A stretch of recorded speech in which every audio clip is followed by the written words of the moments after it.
আজকে ভাবলাম ভিন্নভাবে কিছু রান্না করি বিকেলের নাস্তা হিসেবে। বিকেলবেলা প্রতিদিনই মনে হয় কিছু না কিছু খাই, তাই আজকে বিকেলবেলা একটু পাস্তা আর নুডলস সিদ্ধ করে রান্না করলাম।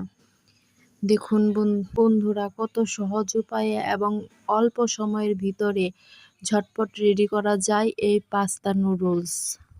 বাইরে থেকে কিনে খাওয়ার থেকে নিজেরাই ঘরে স্বাস্থ্যসম্মত উপায়ে আপনারাও অতি অল্প সময়ে এই নুডলস পাস্তা রান্না করে খেতে পারেন। এতে শরীর, স্বাস্থ্য এবং আপনাদের মন দুটোই সতেজ থাকবে। বাচ্চারা কিংবা নিজেদের সবসময় ঘরে বানানো তৈরি খাবারের প্রতি অভ্যস্ত থাকবেন। বাচ্চারা কিংবা নিজেরা বড়রা বিকেলবেলা নাস্তা হিসেবে এই আইটেমটি বিকেলবেলা রাখতে পারেন। হাতে যদি 10 মিনিট সময় থাকে ঝটপট বানিয়ে ফেলুন এই পাস্তা নুডলস।